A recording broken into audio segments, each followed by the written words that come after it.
Physics chapter 1 और chapter 2 में class 12 PYQ कर रहे हैं हम लोग और ये लेक्चर 3 होगा, है ना। अगर आप पहले 2 लेक्चर नहीं देखे हैं तो पहले उस लेक्चर पे जाइए, उसको अटेंड कीजिए, उसके बाद ही आप 3rd लेक्चर पे आइएगा। तो चलिए शुरू करते हैं, है ना।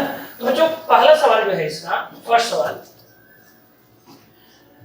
3 equal capacitor each with capacitance C are connected as shown in figure, then what is the equivalent capacitance between A and B।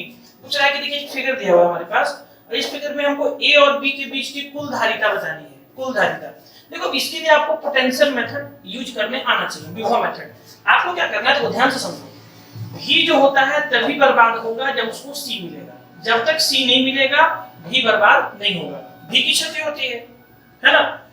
तो V और C आपस में दुश्मन है और जब जब C मिलेगा, है ना, वहां पर V कुछ लॉस होगा। तो मान लेते हैं कि इसकी पोटेंशियल हम V मान लेते हैं, अब इस टर्मिनल का पोटेंशियल अपने से 0 मान लेते हैं, सपोज कर लेते हैं। तो अगर इसका भी होगा तो इसका भी V होगा, इसका भी V होगा, इसका भी V होगा, बिल्कुल। इसका 0 होगा तो इसका भी 0 होगा, ये वाला भी 0 होगा और ये वाला भी 0 होगा। तो हम हर बिंदु का टर्मिनल तो लिख दिए हैं।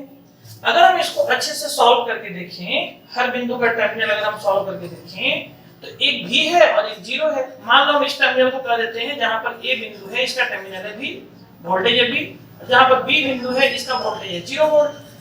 तो A और B के बीच में देखो ये वाला जो C है वो V और 0 के बीच में लगा हुआ है, तो V और 0 के बीच में हम एक तो संधारित्र मान दिए। ये वाला जो C है ये भी 0 और V के बीच में लगा हुआ है, इसके बीच का भी विभव कितना है, V ही है। तो यहाँ पर हम लोग एक और टर्मिनल, एक और धारिता मान दिए, एक और संधारित्र मान दिए। और यहाँ पर जो ये वाला धारिता है ये भी V और 0 के बीच में लगा हुआ है, तो यहाँ पे हम लोग एक और धारिता बांध दिए। तो देखा जाए तो ये 3 धारिता आपस में पैरेलल में जुड़े हुए हैं। पैरेलल में संधारित्र को जोड़ने का फॉर्मूला होता है C1 + C2 + C3 + C4, ऐसे करके जोड़ देते हैं हम लोग। तो सीधे सीधे आंसर हो जाएगा C + C + C 3C। कितना आंसर हो जाएगा, 3C आंसर हो जाएगा इसका, है ना। पैरेलल में जोड़ने का यही फॉर्मूला होता है कि सीधे सीधे जोड़ देते हैं, कोई दिक्कत नहीं है। चलिए अगले सवाल पे हम लोग बात करें। अगर हम लोग बात करें सेकंड सवाल की, बड़ा अच्छा सवाल ये है कि CaCl क्रिस्टल संरचना में Cgm+ और क्लोरीन- आयन को BCC विन्यास में व्यवस्थित किया जाता है, जैसा कि चित्र में दिखाया गया है। मतलब एक कमरा है और एक कमरा के प्रत्येक कोने कितने होते हैं, 8। तो प्रत्येक कोने पे रखा हुआ है CS+, प्रत्येक कोने 8 कोने पे, और सेंटर पर एकदम रूम के सेंटर पर रखा हुआ है कौन, Cl-। तो हमने पूछा है कि Cl आयन पर CS आयन द्वारा लगाया गया कितना स्थिर वैद्युत बल होगा। तो स्थिर वैद्युत बल आपको पहले समझ में आना चाहिए कि फॉर्मूला होता है K=Q1Q2/R²। तो मेरी बात समझो, पहले ध्यान से सुनो। अगर हम रूम के केंद्र पर जाएंगे, देखिए जैसे अगर हम बात करें तो ये हमारा ठीक ये है, मान लो कमरा है। देखो ध्यान से सुनना, ये वाला हम ये बनाए हैं, ठीक है। इधर का दीवार बना के आपको दिखा देते हैं, आपको अच्छे से समझ में आएगा। हम इधर का दीवार ले लेते हैं। मान लो हम इधर का दीवार बना के आपको दिखाएं, आपको इधर का दीवार बना के दिखाएं तो ऐसा बनेगा। देखिए ध्यान से सुनिए, मान लीजिए कमरा है, ध्यान से, ये कमरा। तो कमरा जो है घनाकार कमरा लिए हैं, तो ये वाला कमरा ऐसे और ये वाला हम दीवार ऐसे रखें। ये वाला दीवार जो है हम ऐसे रखें, ध्यान से सुनना, ये वाला दीवार हम लगभग ऐसे रखें, ठीक है ना। ध्यान से सुनना, ये वाला और ये दीवार ऐसे, ये वाला दीवार, ये दीवार। अब इसी तरीके से ना फिर ये वाला आगे आएगा तो ऐसे बनेगा। तो अगर आप ध्यान से देखिएगा तो हम ये वाला कोना, देखिए ये वाला कोना, ये जो मेरा अंगूठा देख रहे होंगे, ये वाला कोना से यहाँ तक का ये वाला जो होगा कैसे निकालेंगे। तो ये वाला निकलेगा कैसे, तो ये वाला निकालने के लिए आपको क्या करना पड़ेगा, आपको पहले यहाँ से यहाँ जाना होगा। पहले यहाँ से यहाँ जाइए, पहले यहाँ से यहाँ जाएंगे, पहले यहाँ से यहाँ जाएंगे और फिर ऐसे तिरछा जाएंगे, फिर देखो ऐसे तिरछा जाएंगे, यहाँ से यहाँ जाकर के फिर ऐसे यहाँ से हम तिरछा चले जाएंगे ऐसे।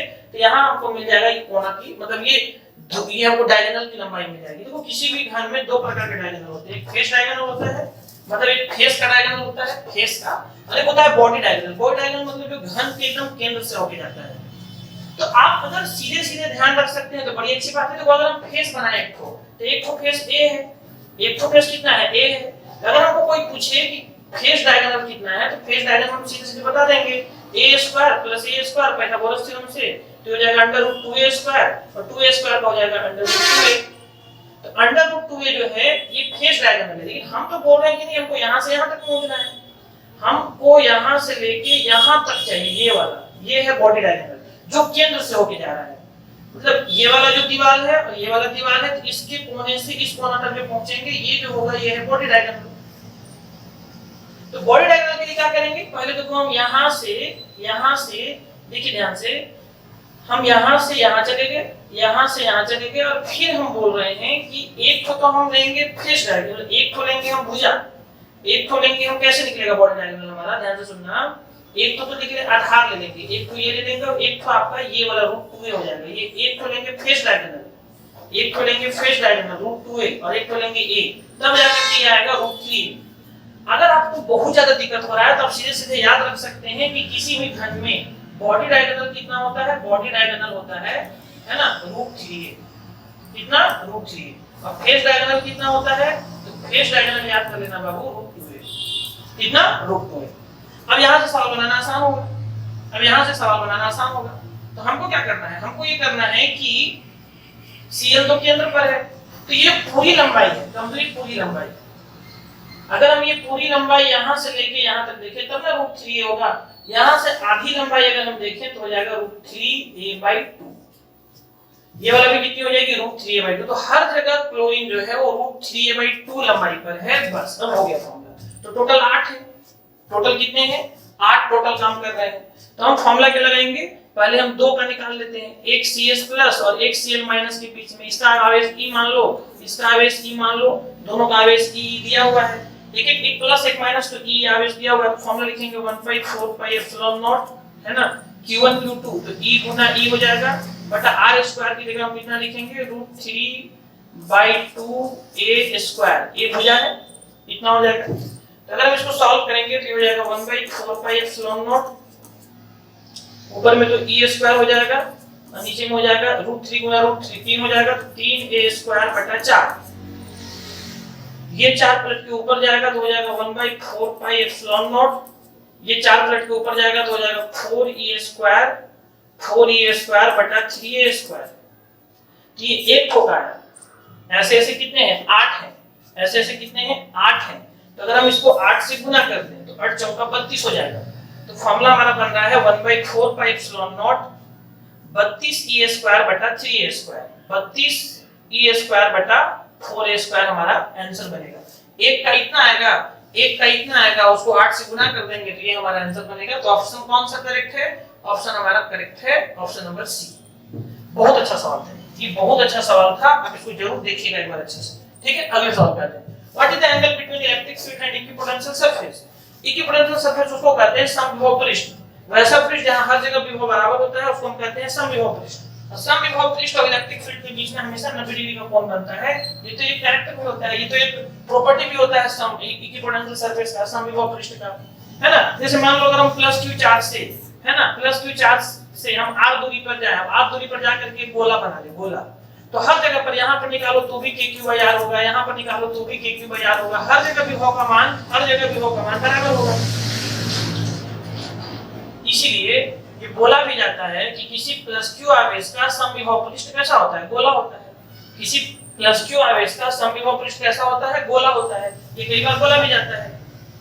अरे बात सही में, तो हम यहाँ पे आंसर क्या लिख देंगे, हम यहाँ पे आंसर लिख देंगे कि 90 डिग्री होगा हमेशा, हमेशा कितना होगा 90 डिग्री, ऑलवेज, ठीक है। अगले सवाल पे आते हैं। अगला सवाल क्या है हमारा, निम्नलिखित में से कौन सा आवेश संभव है, निम्नलिखित में से कौन सा आवेश संभव है।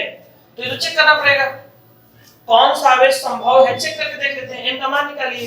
तो q पहला ऑप्शन अगर हम बात करें तो 5.8 गुना 10 का पावर -18 है। q बराबर हम n ही जानते हैं, n इंटू e, तो e का मान तो हम 1.6 जानते हैं, तो इसका मान तो बैठा देंगे 1.6 into 10 to the power -19 coulomb.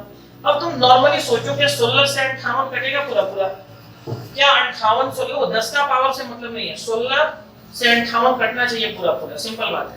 तो 58 बटा अगर हम 16 करते भी हैं तो 4 2 से 2 8 16 और 2 से कटेगा ये कितना वाला 2 दूनी 4 और 1 2 9 18 पूरा पूरा नहीं कटेगा, ये ऑप्शन नहीं हो सकता है। क्या 45 कटेगा? अगर मान लो यहाँ पर सी ऑप्शन देख लो, क्या 45 4.5 गुना 10 का पावर -19 है और यहाँ पर हम n का मान करें तो क्या ये 45 कटेगा? 45 दिया है ऑप्शन में, क्या 45 कटेगा 16 से? नहीं। क्या 86 कटेगा 16 से? नहीं। 32 ये जो 16 से कटेगा। ये बनाने वाला सवाल नहीं, देख के मारने वाला सवाल है, क्योंकि देखो इलेक्ट्रॉन का आवेश होता है 1.6 × 10⁻⁻19 कूलम, तो जो 16 से कटेगा उसी वहीं पर n का मान है जो है वो पूर्णांक में आएगा। n का मान फ्रैक्शन में नहीं हो सकता है क्योंकि n नंबर ऑफ इलेक्ट्रॉन होता है। तो हमारा ऑप्शन यहाँ पर कौन हो जाएगा? बी करेक्ट ऑप्शन हो जाएगा। कौन सा? बी करेक्ट ऑप्शन हो जाएगा, ध्यान रखिएगा। B is a correct option. ठीक, B is a correct option. आगे बात करते हैं, एक बिंदु आवेश q को विद्युत क्षेत्र में रखा गया है ना? विद्युत क्षेत्र मान लो ऐसे हम बना देते हैं, एक समान विद्युत क्षेत्र बना देते हैं, तो इसमें एक प्लस q आवेश को रखा गया है। प्लस q आवेश पर जो बल लगता है, बल का फॉर्मूला होता है QE। बल का फॉर्मूला कितना होता है? QE।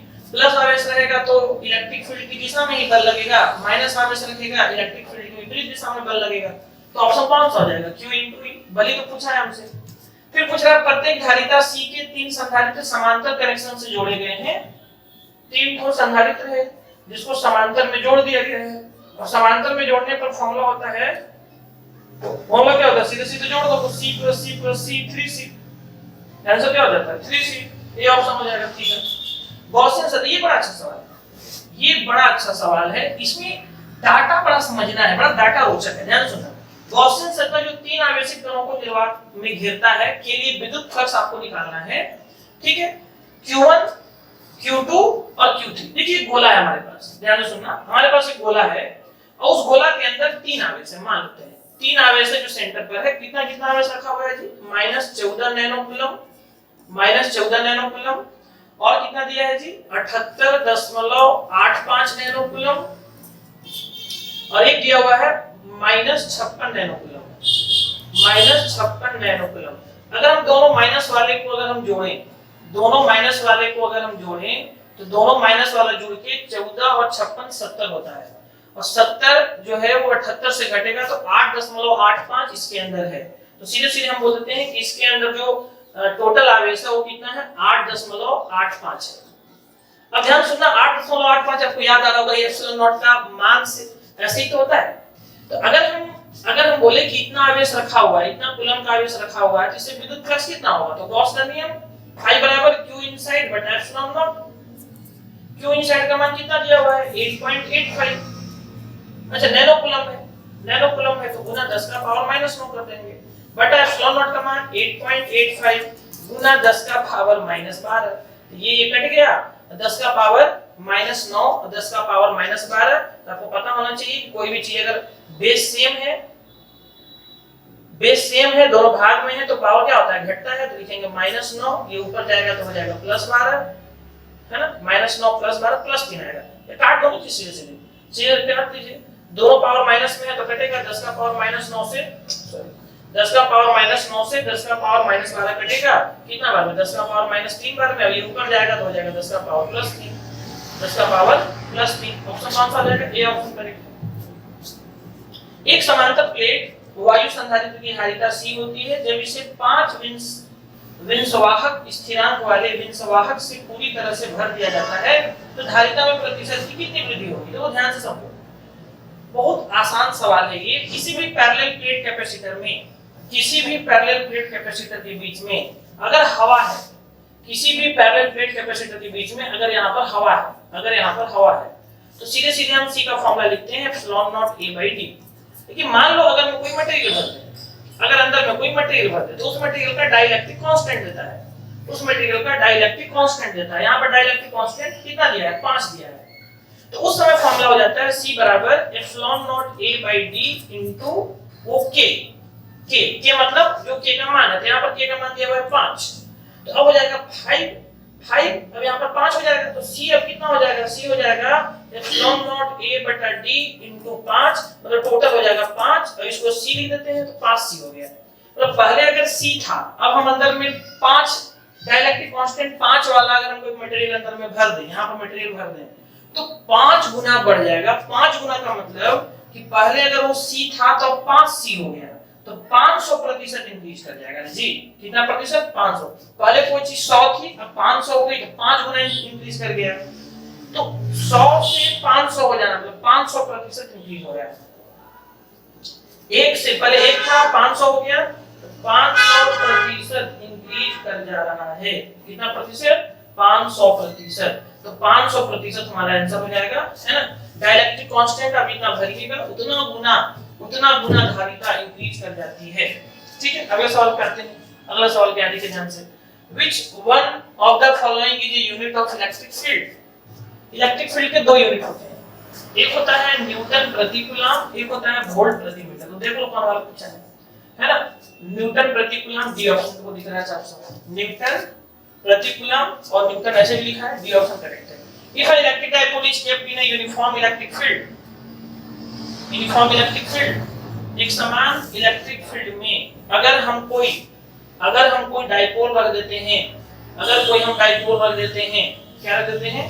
डाइपोल रख देते हैं। कोई डाइपोल, कोई यहाँ पर डाइपोल रखा हुआ है -q + q, कोई डाइपोल रखा हुआ है, तो उस पर नेट फोर्स कितना होता है? नेट फोर्स 0 होता है। नेट फोर्स 0 क्योंकि +q पर यहाँ पर जो बल लगेगा वो आगे लगेगा, इधर लगेगा QE, और यहाँ जो बल लगेगा वो इधर लगेगा QE, तो दोनों एक दूसरे को काट देंगे। तो नेट फोर्स 0 होता है, नेट टॉर्क 0 नहीं होता है, ध्यान रखिएगा। नेट फोर्स 0 होता है, नेट टॉर्क 0 नहीं होता है। नेट टॉर्क होता है P sin theta. Net torque कितना होता है? P sin थीटा, ध्यान रखना है। नेट फोर्स 0 होता है जब किसी वैद्युत द्विध्रुव को हम एक समान वैद्युत क्षेत्र में रखते हैं। तो यहाँ पर बोल रहा है कि क्या ऑलवेज 0 होगा? यूनिफॉर्म अध्ययन रिलेटेड इलेक्ट्रिक फोर्स ऑलवेज 0, बिल्कुल ऑलवेज 0। और ऐसा ही एक सवाल देखो पांचवा में पूछा है, dipole placed in uniform electric field, एक एक्सपीरियंस क्या अनुभव करेगा ये? जब किसी डाइपोल को यूनिफॉर्म इलेक्ट्रिक फील्ड में रखेंगे तो क्या ये अनुभव करेगा? तो ये अनुभव करेगा एक बल नहीं अनुभव करेगा, एक टॉर्क अनुभव करेगा, बिल्कुल एक टॉर्क अनुभव करेगा। In the relation between electric field and potential, कितना बार समझाया है? V का फार्मूला होता है -E.dr। तो यहाँ हमसे E पूछा है, तो E बराबर ये इधर ले लो, है ना। E बराबर फार्मूला हो जाएगा dV/dx, ये dV/dr जो लिखा हुआ है, E बराबर dV/dx की -dV/dx, 6 का A ऑप्शन हो जाएगा। पांचवा हो गया हमारा। ठीक, चौथा देख लेते हैं। 1 वोल्ट प्रति मीटर, ये इलेक्ट्रिक फील्ड दिया हुआ है ना, तो इसी को तो हम लिख सकते हैं 1 न्यूटन प्रति कूलम। वोल्ट प्रति मीटर और न्यूटन प्रति कूलम दोनों इलेक्ट्रिक फील्ड की इकाई होती है, तो 1 न्यूटन प्रति कूलम, सी ऑप्शन करेक्ट है। कौन सा? सी ऑप्शन करेक्ट है। ठीक है, सी ऑप्शन करेक्ट है। ठीक, सवाल नंबर 3 को देखो। सवाल नंबर 3 भी बड़ा अच्छा सवाल है। सवाल नंबर 3 देखेंगे, the work done in rotating an electric dipole in an electric field. बोल रहा है कि जब क्या वर्क डन होता है जब कोई इलेक्ट्रिक फील्ड में कोई डाइपोल घूमने लगता है, तो घूमता किसकी वजह से? स्थितिज ऊर्जा की वजह से, वैद्युत स्थितिज ऊर्जा की वजह से घूमता है। तो आपको हम बताए थे कि वैद्युत स्थितिज ऊर्जा कितनी होती है? जो इसको घुमा रहा है, मान लो एंगल थीटा है, जो इसको घुमा रहा है, वो घुमाने वाली ऊर्जा होती है, इसी को हम W भी बोलते हैं, P sin theta, P cos theta. ये कितना लिखा है? W बराबर me cos थीटा ना, me tan theta, me cos theta, P cos theta ना होता है। M कहां से आ गया? M तो मैग्नेटिक डाइपोल मोमेंट बोल दिया है, तो नन मार दो इसमें। क्या मार देंगे? नन। P cos थीटा होता है जी, P cos थीटा होता है, तो ऑप्शन कौन सा हो जाएगा? नन। ये कुछ अच्छे सवाल है किसके? इसके और भी जो सवाल होंगे आप उसको जरूर देख लीजिएगा। ये कुछ अच्छे सवाल थे जो आपके सामने रखे गए थे। ठीक है।